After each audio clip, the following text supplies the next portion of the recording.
porter par Dieu, s'abandonner, et la vie sera plus légère. Croyez à la miséricorde de Dieu plus qu'à vos mérites. Là aussi, c'est très actuel et c'est un débat d'aujourd'hui. Hein, dans la question des sacrements, quand on dit que, par exemple, les divorcés remariés ne sont pas dignes, il y a des choses comme ça. Moi, ça me gêne beaucoup. Et lui, qu'est-ce qu'il en pense? Eh bien, ne dites pas que vous n'êtes pas digne de recevoir un sacrement. Vous n'en êtes pas digne, mais vous en avez besoin. Ben, si vous dites ça, ça change beaucoup de choses. Est-ce qu'on va recevoir un sacrement parce qu'on en est digne, ou est-ce qu'on va recevoir un sacrement parce qu'on a besoin de Dieu, de sa miséricorde, de sa force? Et plus on vit des situations difficiles, plus même on vit des situations de péché, plus on a besoin du Seigneur. Hein, donc, voilà. Les jansénistes, vous connaissez, ont bien encore les sacrements, mais ils ne servent de rien car ils pensent qu'il faut être trop parfait pour les recevoir. L'Église ne désire que notre salut. Voilà pourquoi elle nous fait un précepte de recevoir les sacrements. Il ne faut pas être parfait pour recevoir les sacrements, il faut recevoir les sacrements pour être mieux. Hein. Donc c'est le besoin, ce n'est pas le mérite. Évidemment, pour le curé d'Ars, la meilleure manière de vivre la miséricorde de Dieu, c'est d'aller se confesser pour rencontrer, non pas pour se culpabiliser, mais pour rencontrer l'amour du bon pasteur qui vient nous porter, qui vient nous prendre sur ses épaules. Donc c'est une rencontre d'amour. Hein. Voilà, on est ce qu'on est, on reconnaît, mais on vient se faire porter par Dieu. Ce n'est pas le pécheur qui revient à Dieu pour lui demander pardon, mais Dieu lui-même qui court après les pécheurs et qui court après le pécheur ou les pécheurs et les fait revenir vers lui. Se confesser, ce n'est pas d'abord s'accuser, mais accueillir l'amour miséricordieux de Dieu qui vient à notre aide pour nous sauver. Par conséquent, si vous vous confessez encore, évitez toutes ces accusations inutiles qui font perdre du temps, qui font perdre le temps du confesseur, fatiguent ceux qui attendent pour se confesser et éteignent la dévotion. On va pas y aller. Bon, voilà. Pas la peine. Non, c'est pas la peine.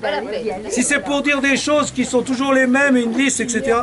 Voilà. Mais si vous dites ce qui est le plus important, moi j'aime bien quand on fait une célébration de même collective, que chacun vienne dire, comme pour la communion, on vient chacun recevoir le Christ, si on vient porter, voilà, ben je vais être plus miséricordieux, je vais demander la chose la plus importante.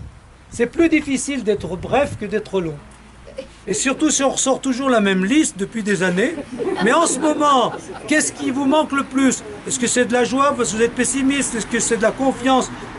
Voilà, on vit des choses. Voilà, la plus importante qu'on veut changer. Voilà. Pour témoigner de la tendresse et de la miséricorde de Dieu, le curé d'Ars n'était pas sévère dans les pénitences. Voilà, c'est des images de lui que j'ai voulu mettre en valeur. Hein. Quand il donnait qu'est-ce qu'il disait quand il donnait les pénitences, hein? Pour moi, je vais vous dire ma recette. Je leur donne une petite pénitence et je fais le reste à leur place. Ça, c'est bien. Hein. C'est magnifique. C'est un programme. Hein. Mais moi, je trouve qu'il est bien ce curé d'Ars quand même. Hein. Voilà. Regardez, alors ça, évidemment, ça, vous allez tous écouter saintement. Regardez vos prêtres comme des hommes de Dieu. Vous connaissez la fameuse phrase, « Laissez une paroisse 20 ans sans prêtre, on y adorera les bêtes. » Ben ça, comment?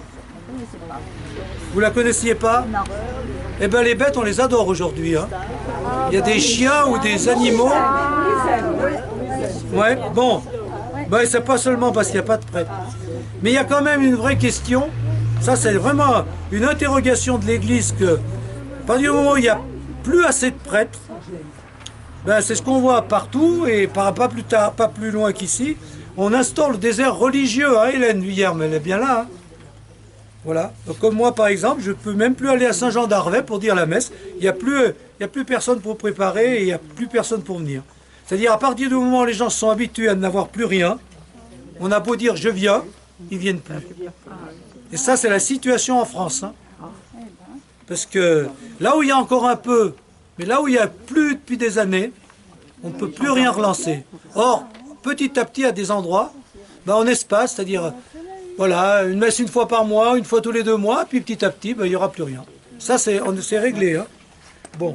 On doit regarder le prêtre lorsqu'il est à l'autel et en chair, comme si c'était Dieu lui-même. Tous d'accord. Hein. Si on avait la foi, on verrait Dieu caché dans le prêtre, comme une lumière derrière un verre, comme un vin mêlé avec de l'eau. Ouais. Que le prêtre est quelque chose de grand. S'il se comprenait, il mourrait. Le prêtre n'est pas prêtre pour lui, il ne se donne pas l'absolution, il ne s'administre pas les sacrements, il n'est pas pour lui, il est pour vous. Le sacerdoce, c'est l'amour du cœur de Jésus.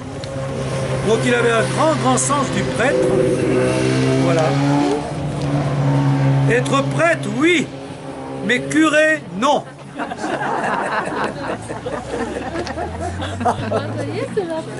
Je ne suis pas